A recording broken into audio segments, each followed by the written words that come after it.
afternoon. The last Sunday in the month of August, the last weekend in the month of August. Thanks for joining me as we talk a little bit about your garden, your garden, your garden, and your garden to try to help you navigate the way of growing great and better plants that are out there. If you have any questions whatsoever in terms of the world of indoor or outdoor gardening, lawns, vegetables, plants, flowers, tropicals, I'm here to help. And who the heck am I?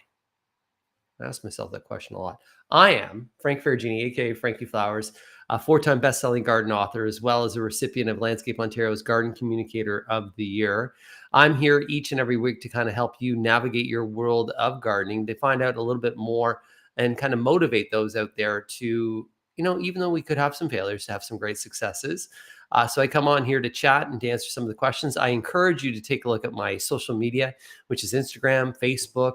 You can see all the different content and tips and tricks that I put there, even some of the adventures that I've been on as well. But I'd like to thank everybody that's joining. If you have any questions, you can always ask those questions in the chat section, the comment section that's there, and I'm here to help. Okay, first thing that I want to talk a little bit about today is something that's probably appearing in a lot of people's properties right now, and that is what are known as wasps and or yellow jackets. A lot of the wasp population that we have in the province of Ontario and right across Canada are beneficial. They actually take care of other insects and they will control insect populations for us.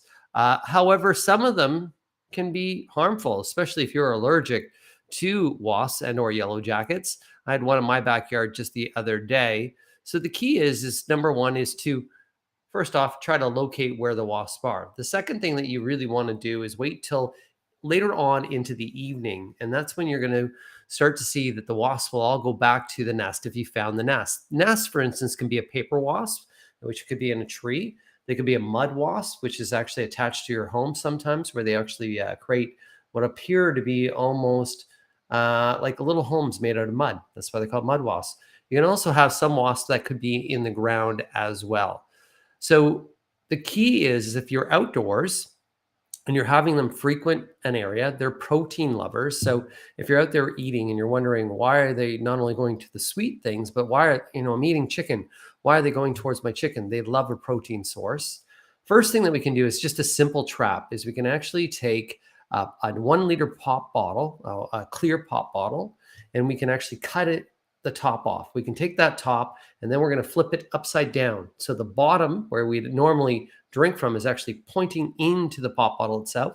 Before we do that, we'll fill that pop bottle either with orange pop or even an apple cider vinegar. What'll happen is the yellow jackets will be attracted to that and they'll go in and they'll get caught and they won't be able to get out, but more so they'll be kept busy. Key is if you want to get rid of a nest, you can call a professional and or wait till the end of the day. And I would really recommend spraying something like a jet foam. Ortho has a good product for that as well. Okay, let's go to some questions and some comments that are out there today. We got Jen. Jen, hello, and thank you for all you do for us. When is the best time to trim deadhead our hydrangeas for winter prep? Thank you. A common question that we get often, and it really depends on the variety of hydrangea. PG hydrangeas, which are your cone shape, your limelights, which are a cone shape, Annabellas, which are your rounds, which are mostly whites. Those are all bloom on new wood. So they can easily be pruned, cleaned up. And even if you have spent blooms on them right now, which are dead blooms, you can remove them at this time. But what I would do is late fall is even cut them so they're only about 18 to 24 inches off the ground. So you're giving them a big cut. If you have a macrophylla, which is the pinks, the blues, the large leaf, like the end of the summer varieties, those do not really want to be pruned because they bloom on old wood. So all you're going to be doing is removing any flowers that are done. Any spent flowers you should be removing. This is a perfect time to actually be cutting some hydrangeas and bring them indoors to enjoy. Before bringing a hydrangea indoor to enjoy, always a reminder just to shake them so that you're not bringing any insects that are in. And the best time to cut a hydrangea to enjoy indoors is early in the morning when there's a nice little dew that's out there. And cooler temperatures, that is. We have a good evening from Windsor. Michelle, good evening from you. We got a shout out today from Mary Beth, listening from Prince Edward County. Where are your favorite places to visit here? So in Prince Edward County, my friend has a place called the Red Barn. It's actually, he has an Airbnb. His name's Chris Kitchen. Love going to see Chris when I'm out there.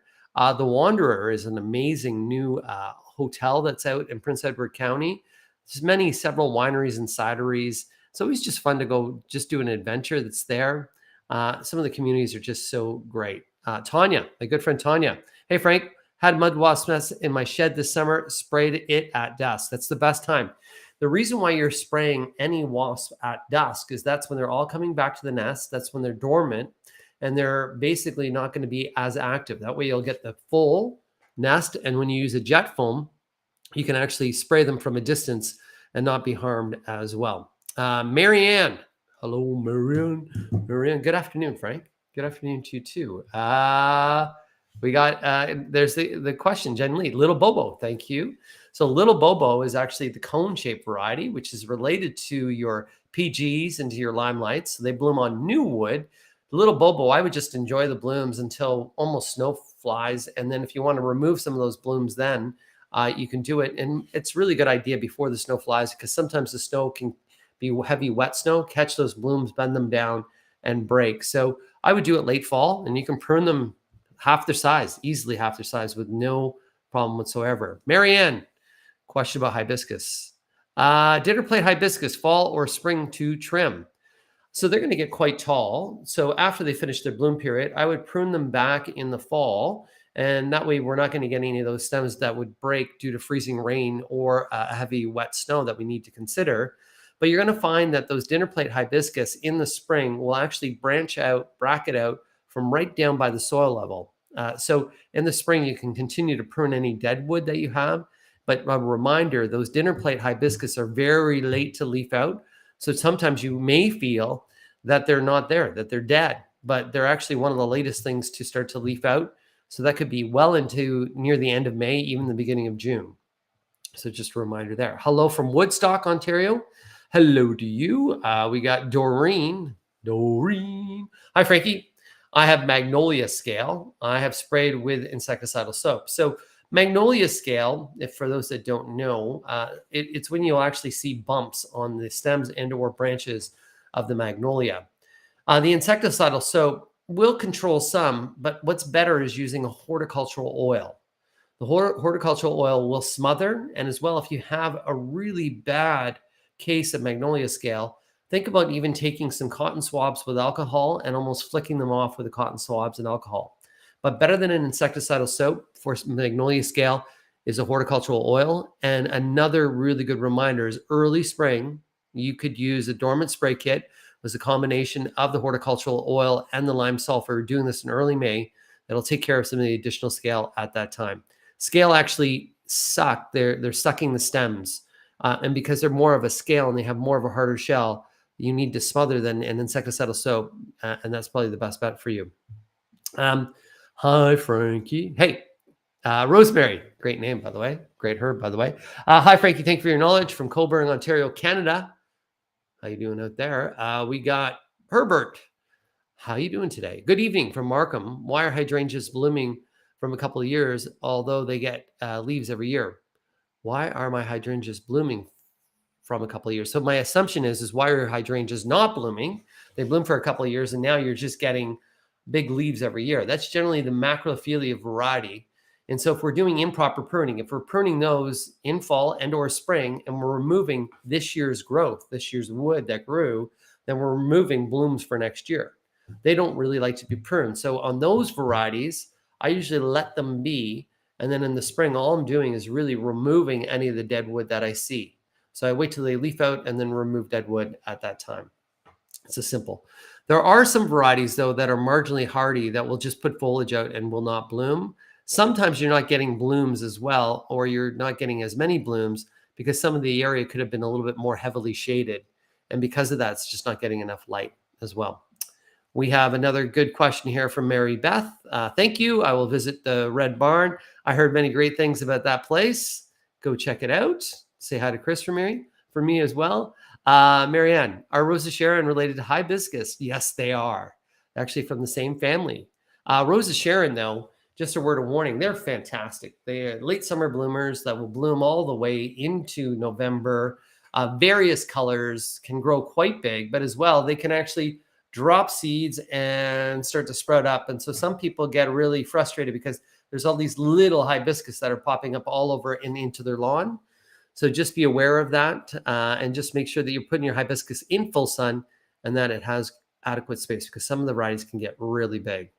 We got Rita. Hi, Frank. About the mums. I try and buy mine when mostly closed. When should I be buying them, now or later? So I wanted to bring up this. This is the one thing too about fall mums. Why are fall mums? You see them in grocery stores, in front of grocery stores right now. You're seeing them at garden centers. And if you have one in your garden that came back, you're like, why is it not blooming in my garden? But why are they in bloom at the garden center, at the grocery store?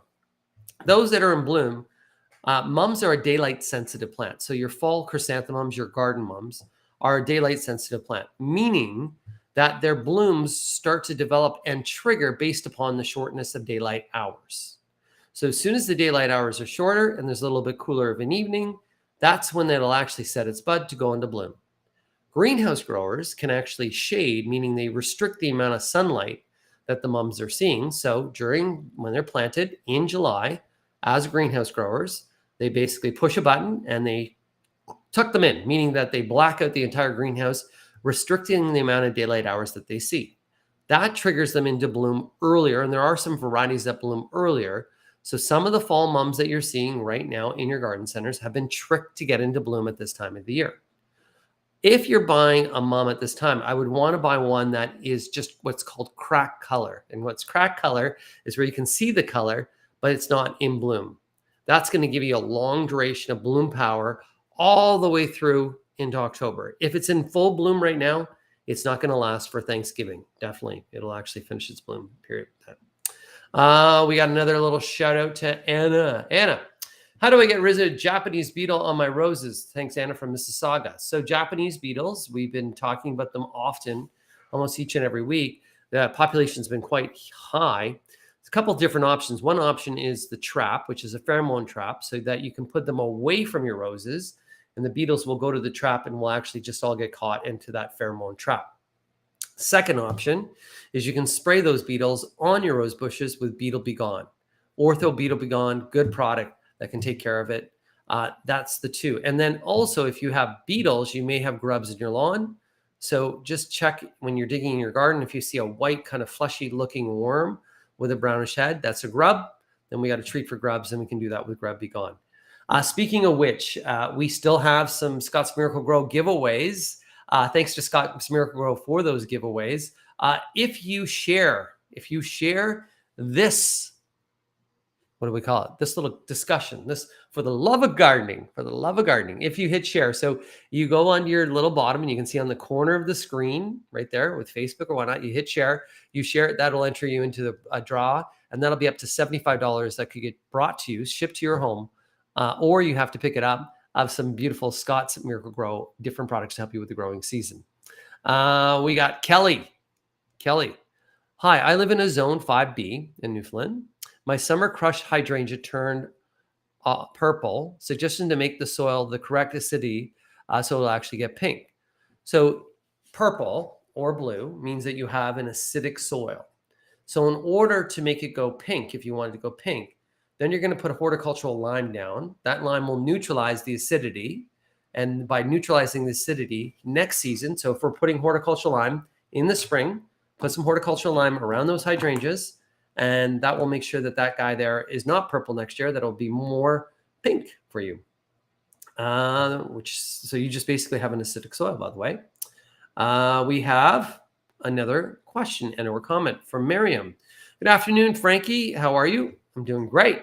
When is the right time to cut peony plants? Is there a particular rule for cutting peony plants after the bloom period is done? Does it affect the next year blooms? As the area I have planted peonies, it says a little bit more. I'll just see if I can read it over here, actually. I'm just going to do this and see if I can continue to read. Oh, because it's a little bit long. So a couple of different things, Miriam, with peonies. So after they finish their bloom period, you can actually just remove the blooms themselves, leave the foliage that's there. In the fall, after we get a few frosts and you start to see dieback on the foliage, that's when you cut the foliage. They're a perennial plant, so the top growth that you see dies back each and every year. So by removing them, you're fine. Unless it's a herbaceous, a tree peony. Tree peonies should not be cut back because there's a graft point on them, and they should only be pruned back about a third, whereas your typical peonies can be cut right down to the ground. There you go. We got Manth. How you doing today, my friend? Hi, Frankie. Why are the tips of my aloe turning brown? I water it properly, I think. So the brown tips can be a whole bunch of things, a whole bunch of different reasons for it, but most likely it is overwatering. A reminder that your aloes like to be dried out in between watering. Even though you think you're watering it properly, if it's in a container that has no drainage, meaning no holes in the base, or didn't have anything in the bottom, it could be sitting in water for too long. So brown tips generally is a sign of it being too wet. Allow your aloe plants to thoroughly dry out in between waterings. They should be in a bright room, but they don't have to be directly in front of a window. Should I cut back blanket flower is the question. This is Cheryl. I hear they are tender perennials. I would leave the blanket flowers right now, allow the seed pods to develop on there, those flowers to go and mature, and then those seeds will drop around. And then at that time, in late fall, I would cut back the blanket flower. Blanket flower is a perennial, meaning it dies back to the root. So you are completely fine and almost recommended for you to prune some of it back. You can leave, if you're concerned, you can leave it for winter if you wish, and then prune it or trim it back in the spring, but you will be removing all the dead material. And all that dead material, it does die back right to the root system that's there. We got Mary from Collingwood. Hi from Collingwood. I have seeds starting to grow on crabgrass, just getting around to digging it out and lifting the space between my neighbor's driveway. Am I too late to stop the seeding? So just continue to do hand removal. And when you're removing crabgrass is that flat-looking grass-like weed that has a reddish or purple-like stem. When you're removing the crabgrass, immediately put it into a bag. Don't go and just put it into something that's open where you walk across the lawn, or you're walking across the lawn with your hand, because you're going to disperse the crabgrass and spread those seeds that will sit dormant, and then they'll actually seed themselves for next season. Crabgrass is an annual weed that grows by seed. The best way to reduce or to cut back the amount of crabgrass you have on your property and or lawn is to use a weed preventer in spring, like a lawn weed and feed, like a Scott's Turf Builder weed and feed in spring. That one there will have corn gluten that will prevent those seeds from germinating. So it's actually a pre-emergent. Michelle, can we plant the mums in the ground? Yes, you can plant your chrysanthemums in the ground. They're a tender perennial with a shallow root system. So sometimes they come back, but I have been seeing mums come back. The garden mums come back more often now because we're having warmer winters that are out there. And they're very also like the dinner plate hibiscus, which is a perennial, or the Diablo hibiscus, which is a perennial, very late to leaf out. So sometimes people dig them out before they actually even leaf themselves out. So yeah, you can plant them in the ground. We got another quick comment there. Shared, thank you. Randall, we got, hi, Frankie from London, Ontario. Beautiful community. I asked you how to keep pigeons off my balcony. You said a decoy, which I tried, worked for a day, tried sprinkling cinnamon. Guess what? No more pigeons. So sprinkling cinnamon. Sometimes that's the whole thing, guys, is, the owl will work as a decoy to push them away. But if they know that owl is not a threat, then they're going to stay. So then you got to figure out other things. I've never heard of sprinkling cinnamon for pigeons, but if it's working, I would love to know if other people have tried that before, and let's see if that works, because that means I'll learn something today. It's always good. I always like to learn on here as well. We have Bill Kennedy. Good evening, Frankie. Some wild weather this past week in Northeast Ohio. System came south from Canada across Lake Erie. 3 tornadoes between Cleveland and Youngstown. Thanks for all that you do, Bill. On Thursday evening, we did have some wild weather here as well. We didn't really have any tornadic activity that happened, but we had the lightning show that was crazy.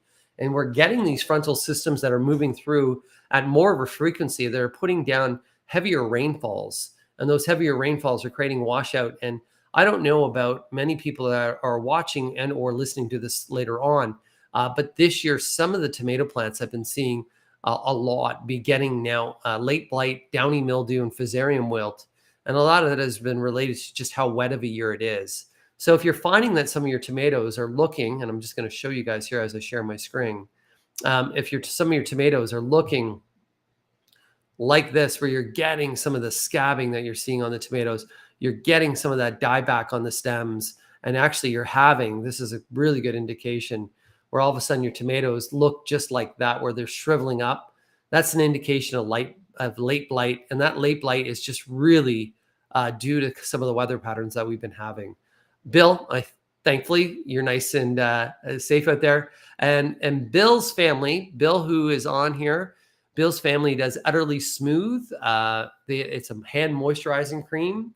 Utterly Smooth was developed, I think it was by his father and or grandfather, who was a pharmacist who actually worked a lot with cattle. And it's an amazing hand cream, a really amazing hand cream. So if you see it, check it out. Anna Bobana, Barem Fofana, Mima Mana. Anna, thank you, Frankie, for the info on the beetles. I will go out and get Beetle Be Gone spray. I would like to enjoy my beautiful pink rose bush. I would too. Yeah, Beetle Be Gone. You can get that at your local garden center or your home improvement stores like Canadian Tire, Home Hardware, Home Depot, Lowe's, Rona. Any of those guys will have it out there as well. My perennial hibiscus is getting smaller instead of larger each year. Any ideas what's going on? That's for Uwinda. That could be just due to some of the plant material in the area growing. And because it's growing, it can either be crowded or shaded. So the perennial hibiscus can be not just getting enough light. If it's about 5 to 6 years old, it could even benefit from a division. So lifting that root system up either next spring or even late fall, and seeing where there's natural divisions and actually dividing it into 3 or 4 sections and then replanting it in full sun could just be what it needs. Perennials, if they start to lose vibrancy and they're a little bit older, like 5 and 6 years old, that's when you need to divide. That will really actually help them out. It almost gives them a brand new lease on life. Sherry says good afternoon. And I say good afternoon too as well, Sherry. We got Rohan. Rohan, Garden Center won't like this, but I have a few 5-year-old moms. That's amazing. Key is next year, Rohan, is when those guys are growing, if you can, in late June, early July, cut them back half their size. By cutting them back half their size, you're going to have a tighter bush. They'll bush out nicer, better bloom count, and they won't fall and break because sometimes they just get too big. So that's a little tip for you. Marianne doing another shout out, replying to Rohan Harrison. I got one that's 5'2". That's good, guys. Lori Smith, braggers. You're bragging about them. Hello, Frank. We did another application of Grub Be Gone. Seems like we may have some grubs. So key is when you're applying Grub Be Gone and or nematodes, my preferred is Grub Be Gone. You want to make sure the lawn is wet first. You apply it down and then you water in again. So during a period where we have a couple days of rain, that's ideal time to be applying Grub Be Gone because we want the Grub Be Gone to go down into the water channels to infect the grubs. We need to water it in. So it needs to soak in. It's Bacillus thuringiensis. It's actually a bacteria that infects the grubs, cause no harm to anybody else, totally safe, and we'll take care of them for that as well. We got another comment. Marianne, my neighbor works for your family, Frank, in Bradford Greenhouses. Indeed, that's my family business. Super proud about everything that they do. Hey, my good friend, Paul, a lot more powdery mildew this year. I would agree, Paul. There's been a ton. Paul is the Tattooed Gardener. If you love gardening, you want more info, more content that's out there, and you even want to see some funky daylily varieties, check out the Tattooed Gardener, my good friend, Paul. And Paul's commenting that there's lots of powdery mildew this year. I would agree. Powdery mildew that I've seen is not only just on the classics, which is phlox, but the amount of powdery mildew I've seen on maples, being the Crimson King maples and regular maples that are out there, is unbelievable. And really, that's pathogens, powdery mildew. It's a disease, and we've just had such a wet, humid season. Just been ideal for them to be out there. We got a comment there which says, Marianne says, love that hand cream. Hey, it's family business. That's the Utterly Smooth that's out there. We got TJ. Hi, Frankie. I received a potted eucalyptus. How can I best take care of it? Potted eucalyptus is something that will not overwinter in Ontario. It will not overwinter in pretty much anywhere in Canada. So the best way to take care of it is in the falls, to bring it indoors, placing it into a bright room that gets cooler at night. So if you have a room that has a window that's a little bit cooler at night, that's the best way. It's pretty difficult to overwinter a eucalyptus indoors. Make sure that you keep it dry. So instead of keeping it wet all the time, allowing it to dry out, especially during the winter months, is really, really important. We got the question there in the comment there for thanks for the mom tips. No problem, Rohan. I'm happy that you have a 5-year-old mom that's there. Jealous. Hubert, one more question. Which plant can be replanted on another spot like hydrangeas or dahlias? What are the points to watch for? One more question. Which plants can be replanted on another spot like hydrangeas or dahlias? So dahlias are, just like you know, they're not a perennial. You have to dig up the tubers. Plants that give us late summer bloom power. Late summer bloom power with big blooms. There's really nothing, I think, that compares to hydrangeas. The nice thing about hydrangeas now is if you're looking for something different, there are so many different varieties of hydrangeas. Fire and ice hydrangeas, one that blooms white, then goes to pink, then goes to red. Amazing. We just talked about Bobo, nice dwarf variety of hydrangea. Limelights, which has that chartreuse green that then matures over to pink. So many different varieties that are out there. Dinner plate hibiscus, we've already talked about those for those big bloom powers. So the question itself, it's kind of vague, but I hope I kind of gave you a little bit of inspiration and or information to help you out there. Hi, Frank. Is it now the time to trim my roses? I would leave your roses right now because we still have a lot of time to enjoy. The only thing I would be doing with roses is any blooms that have finished, I would actually deadhead, remove those roses and stem. If we have any branches that are getting crazy and growing in wild areas, I would prune those back, but I would just leave the rose bush. The rose, when we're going to be doing that pruning and cutting back for overwintering, is after we see a few frosts. So still enjoy. We probably still going to get lots of roses that are out there. Hubert, how do we get rid of snails eating up the flowers and leaves? Watering in the morning is super important because for slugs and snails, they like a wet garden, especially at night, wet, warm, and dark, right? So if it's dry at night, they'll cut down slug populations. Slug bait, ortho slug bait, fantastic. Slug and snail bait, they'll take care of that. They'll eat it. Diatomaceous earth, putting crushed up shells around the base of your plants can help as well. Slugs will not walk across copper. So sometimes putting a little bit of copper tape down is something that will work out well as well. We got Sheila with a comment and or question. Hi, Frank. Can I divide my daisy patch? It's about 3 to 4 feet diameter, and they grow about 3 to 4 feet tall. This is my first season with this garden. Yes, indeed. You can go and divide that. I would wait until mid-September would be a better time to be dividing perennials. But you can go in there and you don't have to be gentle. Not with daisies, with Shasta daisies. You don't have to be gentle. Dividing it, separating it out. If you want to make it a little bit smaller or you want more daisies in other places to give away friends, go ahead. You can always use a quick start fertilizer and just make sure that when you're removing sections, you're putting some good soil in there as well. Asthma. We have, do I feed my tomatoes and vegetables more since the rain has fallen? I wouldn't be really feeding or fertilizing too much on my vegetable garden at this time because we're getting into later in the season. There should be enough that's there. If you want to put some manure around the plants, so I would just get some composted bags of manure and put those around the base of the plants. That's a natural compost, or even if you have compost, put that around your plants, even a little bit of triple mix around the plants. Great way to add naturally some nitrogen in and then improve the soil, which would be even more beneficial. That's going to do for you. Janice Bobenis, thank Frankie. I've been following you for a long time. You've helped me greatly in my garden and love your garden center. Thank you. My family works super hard at the garden center. Bradford Greenhouse's garden gallery. We have one in Bradford, one in Barrie. Super proud of everything they do. I got to let you know that Tuesday morning, if you're in the Barrie area from 6 to 9, pop by Garden Gallery, which is located on Highway 90, which is Dunlop Street, just west of the 400. Pop over from 6 to 9 in the morning. I'll be there doing breakfast television. The store is going to be open. We're going to have some sales on, some great things happening and some fun. It's worth the drive. The garden center itself also has a farmer's market out front. Hewitt's puts on a nice little farmer's market. There's a whole bunch of other things, including even we have a women's clothing section there called Lily's Boutique. So you would love it.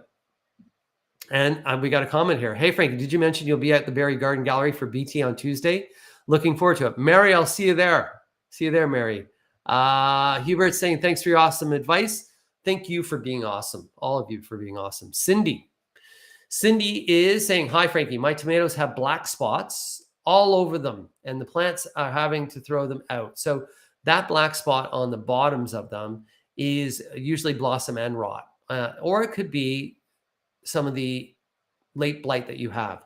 Unfortunately, next year, what I would really recommend, if you have that this year, wherever you had your tomatoes planted this year, next year, plant them in another location, because we don't want the potential of that overwintering disease to infect next year's tomatoes. So if you have a few plants that are dying back, just remove them, clean them up, and get rid of them is probably your best bet that's out there as well. So we are at 30 minutes. We got Janice that says, start the car. She's going to drive to Barrie. So once again, guys, I will be at the Barrie location on Tuesday morning from 6 to 9. Tomorrow morning, I'll be back on Breakfast Television as well, giving your weather, where I'm always wild about weather, passionate about plants, and always here to help you grow a better garden. Hopefully something on this made you, you learned, you smiled. Maybe you just said, hey, I know that, but I hope that you get out there and do garden, because there's nothing like being outdoors. Just before this, I was out weeding. I'm going to go back out. I got to clean some of the vegetable garden up. I'm going to plant a little bit of some mesclun mix for a little late crop that's out there as well.